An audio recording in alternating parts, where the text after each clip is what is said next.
Assalamualaikum warahmatullahi wabarakatuh.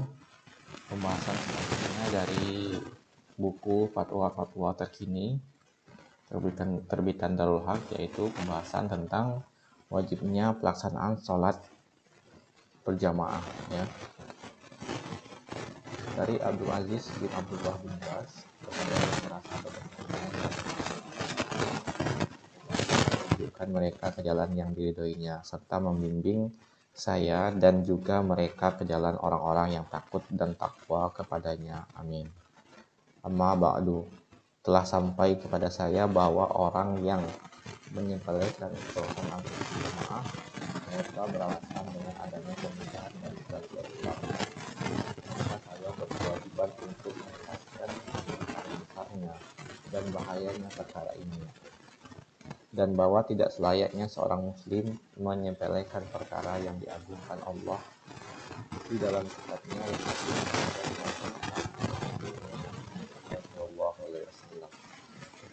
Allah Subhanahu wa Ta'ala banyak menyebutkan perkara salat di dalam kitabnya yang mulia dan mengagunkannya serta memerintahkan untuk memeliharanya dan melaksanakannya dengan berjamaah. Allah itu mengabarkan bahwa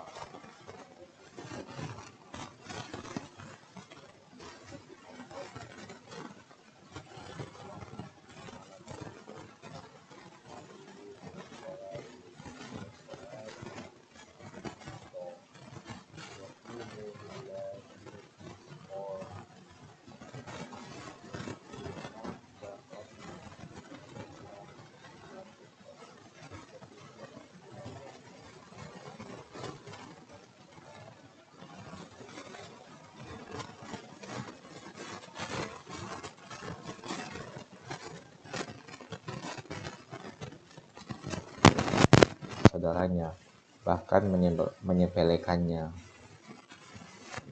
Allah Subhanahu wa Ta'ala berfirman, wa aqimus sholata wa atuz zakata wa arka'u ma'ar raki'in. Dan dirikanlah salat, tunaikanlah zakat, dan rukuklah bersama orang-orang yang ruku. Surat Al-Baqarah ayat 43. Ayat yang mulia ini adalah nas yang menunjukkan wajibnya salat berjamaah dan ikut serta bersama orang-orang yang melaksanakannya. Jika yang dimaksud itu hanya sekedar melaksanakannya tanpa perintah berjamaah, tentu tidak akan disebutkan di akhir ayat ini kalimat dan rukulah bersama orang-orang yang ruku, karena perintah untuk melaksanakannya telah disebutkan di awal ayat. Allah Subhanahu wa Ta'ala berfirman, dan apabila kamu berada di tengah-tengah mereka sahabatmu, lalu kamu hendak mendirikan sholat bersama-sama mereka, maka hendaklah segolongan dari mereka berdiri sholat besertamu dan menyandang senjata. Kemudian apabila mereka yang sholat bersamamu sujud telah menyempurnakan serakaat, maka hendaklah mereka pindah dari belakangmu untuk menghadapi musuh, dan hendaklah datang golongan yang kedua yang belum sholat, lalu sholatlah mereka denganmu, dan hendaklah mereka bersiap siaga dan menyandang senjata. Quran Surat An-Nisa ayat 102. Allah Subhanahu wa Ta'ala mewajibkan pelaksanaan sholat secara berjamaah dalam suasana perang, lebih-lebih dalam suasana damai. Jika ada seorang yang dibolehkan meninggalkan sholat berjamaah, tentu barisan yang siap menghadap serangan musuh itu lebih berhak untuk diperbolehkan meninggalkannya. Namun ternyata tidak demikian, karena melaksanakan sholat berjamaah termasuk kewajiban utama, maka tidak boleh seorang pun meninggalkannya. Disebutkan dalam kitab Asy-Syahihain dari Abu Hurairah radhiyallahu anhu dari Nabi SAW, beliau bersabda, sungguh aku sangat ingin memerintahkan sholat untuk didirikan. Lalu aku perintahkan seseorang laki-laki untuk mengimami orang-orang. Kemudian aku berangkat.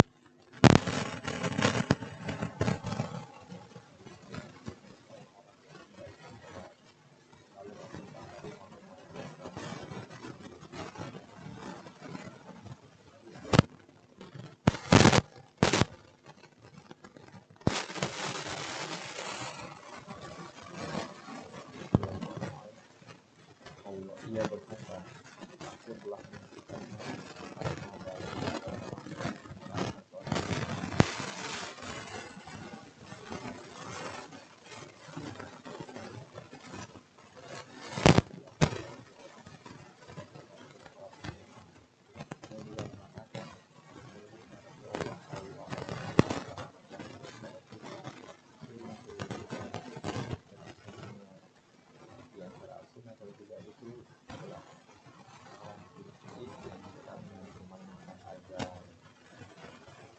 lain dari itu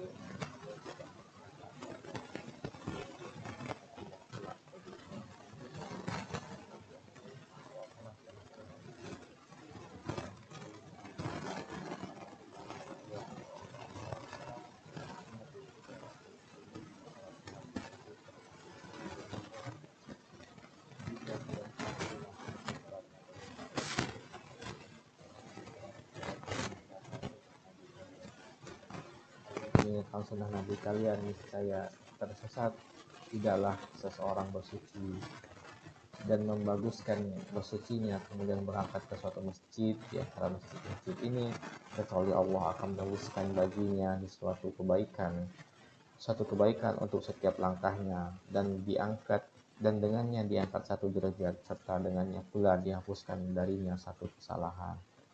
Sungguh aku telah menyaksikan kami para sahabat tidak ada seorang pun yang meninggalkan salat berjamaah kecuali orang munafik yang nyata kemunafikannya.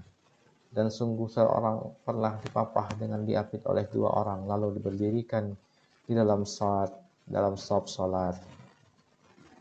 Masih dalam Sahih Muslim disebutkan riwayat dari Abu Hurairah radhiyallahu an bahwa seorang laki-laki buta berkata kepada Rasulullah, "Wahai Rasulullah, tidak ada orang yang menuntunku pergi ke masjid. Apakah aku punya keringanan untuk sholat di rumahku?" Nabi SAW bertanya, "Apakah engkau mendengar seruan untuk sholat?" Ia menjawab, "Ya." Beliau berkata lagi, "Kalau begitu, penuhilah." Banyak sekali hadis yang menunjukkan wajibnya sholat berjamaah dan wajibnya pelaksanaan sholat di rumah-rumah Allah yang diizinkan Allah untuk diserukan dan disebutkan namanya.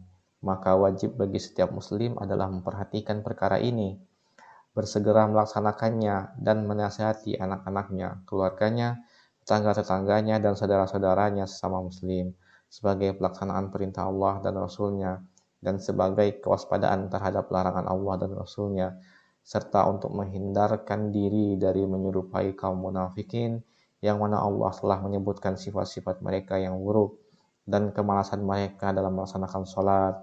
Allah Subhanahu wa Ta'ala berfirman, "Sesungguhnya orang-orang munafik itu menipu Allah, dan Allah akan membalas tipuan mereka. Dan apabila mereka berdiri untuk sholat, maka berdiri dengan malas. Mereka bermaksud ria dengan sholat di hadapan manusia, dan tidaklah mereka menyebut nama Allah kecuali sedikit sekali. Mereka dalam keadaan ragu-ragu antara yang demikian. Iman dan kafir tidak maksud kepada golongan ini orang-orang beriman, dan tidak pula kepada golongan itu orang-orang kafir. Barang siapa yang disesatkan Allah, maka kamu sekali-kali tidak akan mendapatkan jalan untuk memberi petunjuk baginya." Quran Surat An-Nisa ayat 142-143. Lain dari itu, karena tidak melaksanakannya secara berjamaah termasuk sebab-sebab utama meninggalkannya secara keseluruhan. Sebagaimana diketahui bahwa meninggalkan sholat adalah suatu kekufuran dan kesesatan serta keluar dari Islam berdasarkan sabda Nabi SAW, "Sesungguhnya pembatas antara seorang dengan kesyirikan dan kekufuran adalah meninggalkan sholat." Hadis riwayat Muslim dalam kitab sahihnya dari Jabir radhiyallahu an. Juga berdasarkan sabda Nabi SAW, perjanjian antara kita dengan mereka adalah sholat, maka barang siapa yang meninggalkannya berarti dia telah kafir. Banyak sekali ayat dan hadis yang menyebutkan tentang agungnya sholat dan wajibnya memelihara pelaksanaannya. Setelah nampak kebenaran ini dan setelah jelas dalil-dalilnya, maka tidak boleh seorang pun mengingkarinya. Hanya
menyelamatkan jiwa dan perbuatan kita.